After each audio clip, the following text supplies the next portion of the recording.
everyone, welcome to this course on gas turbines and jet engines. So, we are now in the final week of the course and this is lecture number 58, which is the third lecture of week 12. Okay.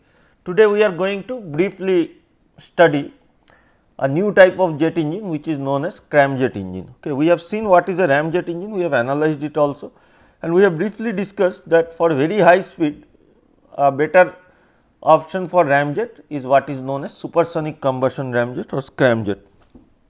So, let us try to understand what is this scramjet engine. Okay.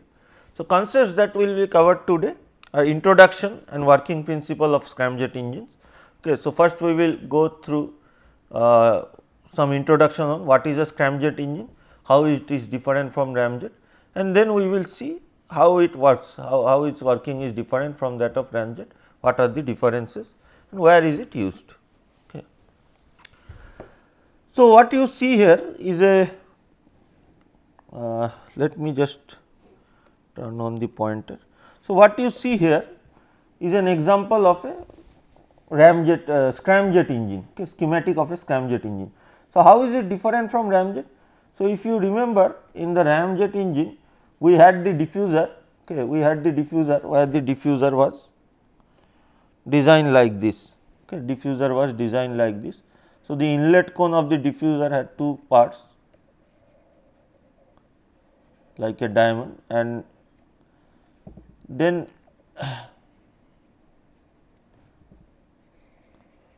so which meant that, so this was the diffuser for ramjet.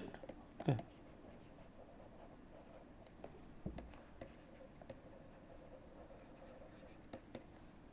So, the inlet cone was designed such that the diffuser was initially converging, this was for the supersonic flow part, then after the throat it was diverging for the subsonic flow, right. So, this was supersonic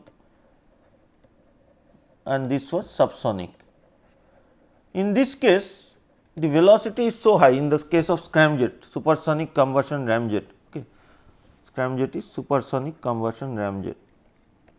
So, the velocity is so high that it is not practical to reduce the speed to subsonic velocity before the combustion chamber, okay, because this will lead to very large losses, okay, supersonic combustion ramjet. So, that you all know it, but it is generally called as scramjet only, that is why we have given the heading scramjet. So, here we cannot reduce it to subsonic velocity because that will lead to very large losses.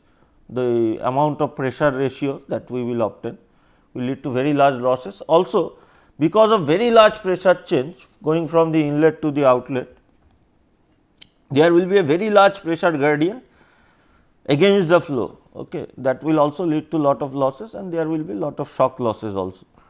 So, what is done is that we have just a converging section of a diffuser. So, the diffuser part here only works in the supersonic condition, okay. So, the flow comes at hypersonic speeds like Mach 10 or Mach 8 and the diffuser reduces the velocity, but it still remains in supersonic velocity, and then after that the combustion process starts on this other side, and in the combustion side there are flame holders to sustain the flame, but now it is much more difficult to hold the flame in this section because of the very high speed. You can imagine what type of speed. So, for example, even if it was just the speed of sound, the speed of sound is, let us say, at very high temperatures it will be even larger, but even say for example, for low temperature it is 300 meter per second, right. So, if the combustion chamber length is only say 30 centimeter, it will take only 1 millisecond for the combustion, means we will have only 1 millisecond of residence time for the combustion to occur, and for high temperature this means speed of sound is even higher. So, supersonic velocity will be even higher. So, it is very difficult to sustain the combustion here. So, we will see how it is cleverly done, but at this point let us assume that the flame holders and the shock waves are used to hold the combustion locally, and then there is a divergent nozzle, okay. Because it is already in supersonic condition, you do not need a convergent divergent nozzle, okay, because the velocity is already higher than Mach 1, only the divergent nozzle is sufficient. Okay. So, we need only divergent nozzle.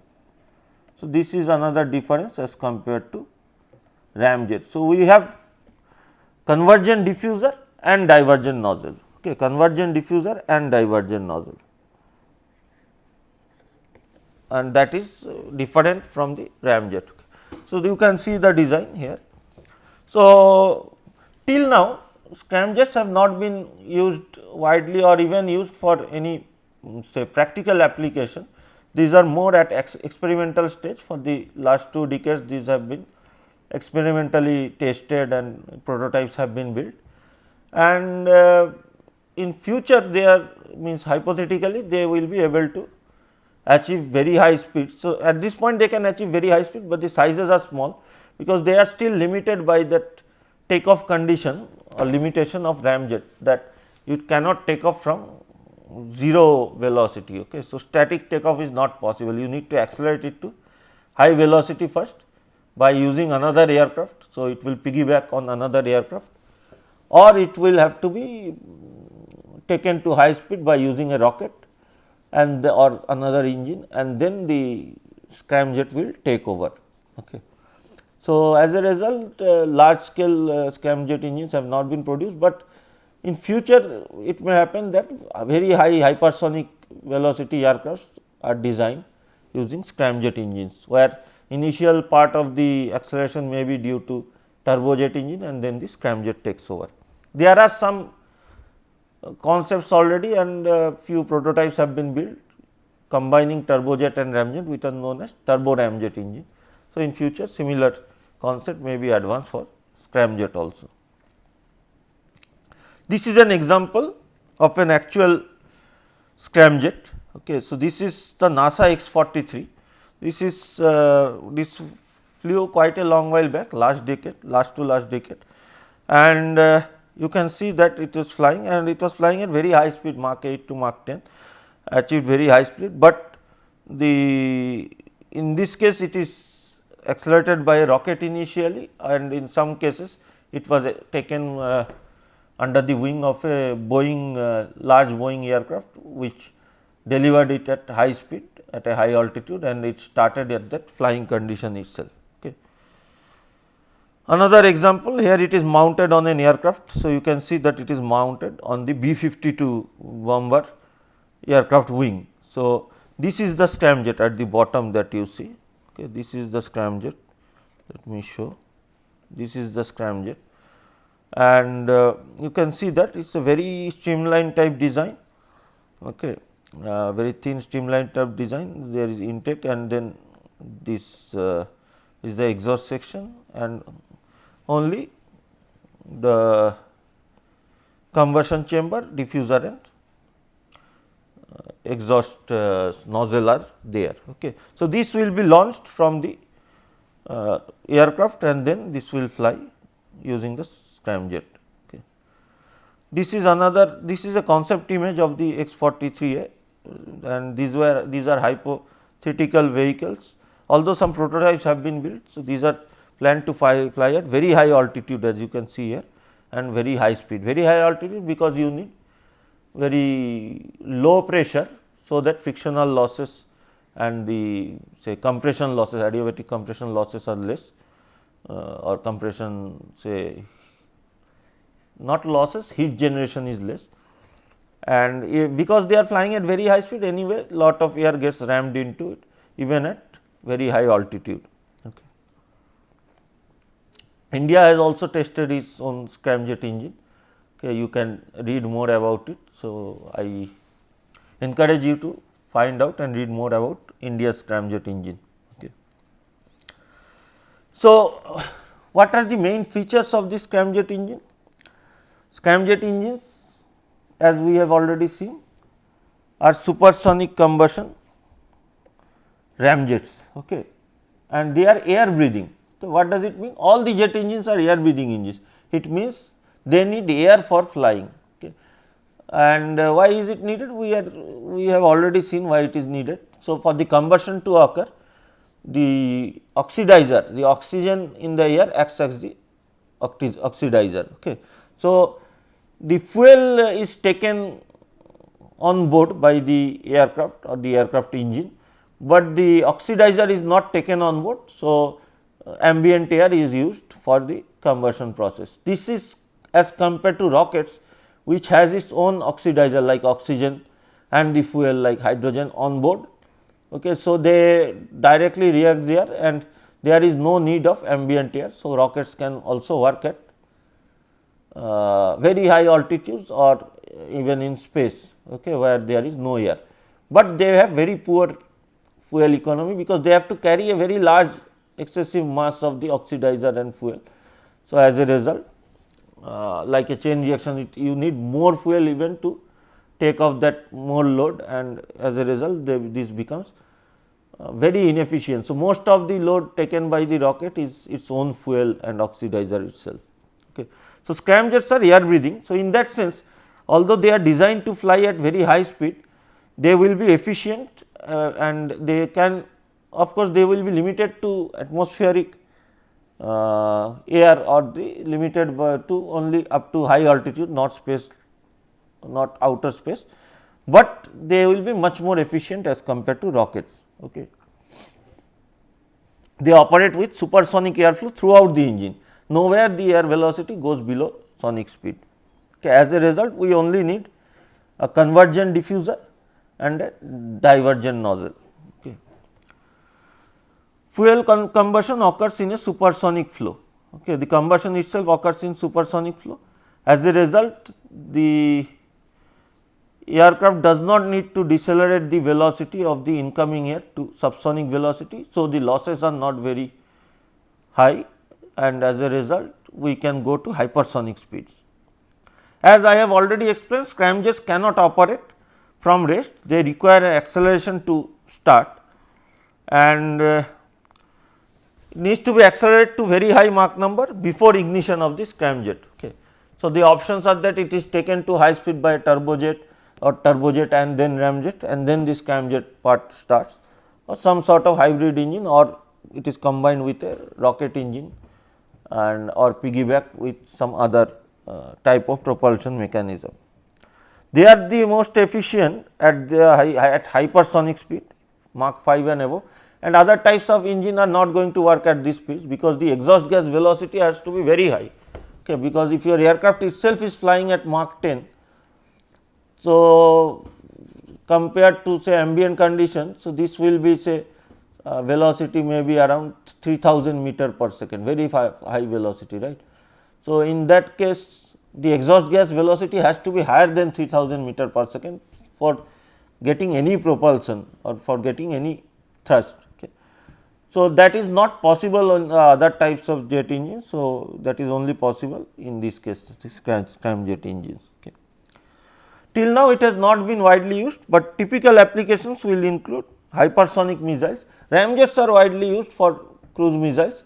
So, faster missiles can be designed to fly at Mach 10 or even faster speed through the atmospheric air, okay, at hypersonic speeds.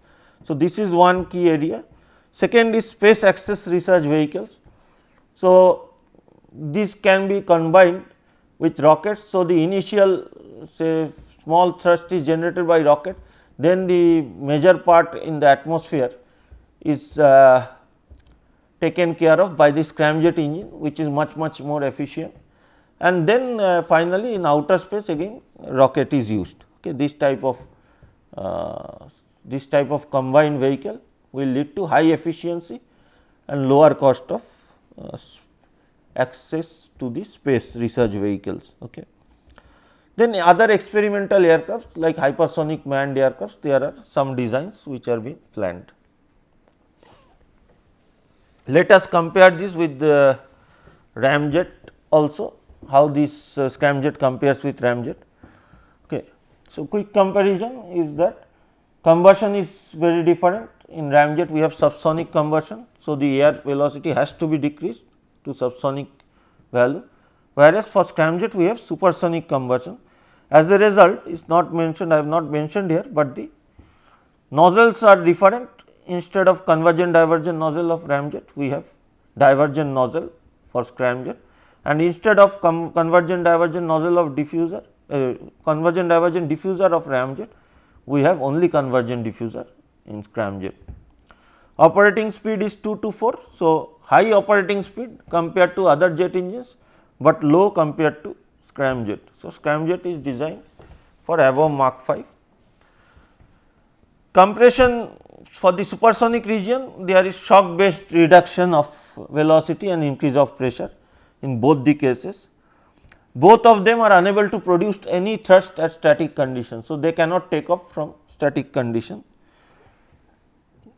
These engines are very simple in design, particularly the ramjet is very simple, because you just have a diffuser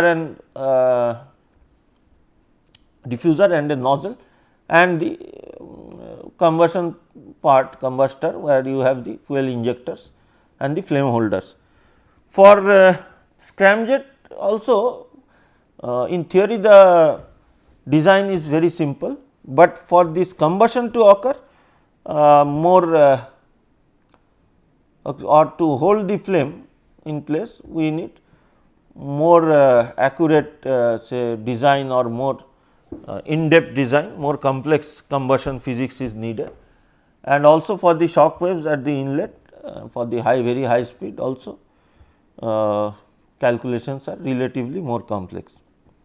Typical applications: ramjets are widely used for supersonic missiles and drones. Scramjets also can be used for those, but at hypersonic speeds, hypersonic vehicles and hypersonic missiles, but another application may be space going vehicles in combination with rockets. Okay. So, in summary, scramjets extend the ramjet concept to hypersonic speed. Okay. So, same thing, but now it is extended to hypersonic speed, and it is done by avoiding flow deceleration to subsonic level, okay, thus reducing the total pressure losses, thus reducing the losses, so that it is practical or feasible to have this type of very high speed flight. Now, before ending this class, we will also have a quick discussion on the combustion process itself for scramjet, because that is the main area which is different from all the other types of engine. Okay. Now, combustion is a very complex process for combustion in scramjet engine, and this supersonic combustion, lot of research is going on. So, I have shown here some examples of the widely used methods which are there for holding the flame in space. Okay. So, at the inlet the flow comes in at, so if you take the top figure, okay, at the inlet the flow comes in at supersonic speed, right. So, then there are multiple shocks. Okay, this is a theoretical diagram, then there are multiple shocks. So, there is a bow shock, okay, which is used for holding the flame. Then there are large scale structures due to turbulence. There is a barrel shock which is more clear in this 3D. So, this upper and lower diagram show the same thing. So, now you can see in the bottom diagram in 3D view this bow shock which is like this covering. Okay. Then you have the counter rotating vortex pair. Okay, this is from the jet stream. So, you are fuel, okay, you are injecting fuel. So, that creates this jet stream.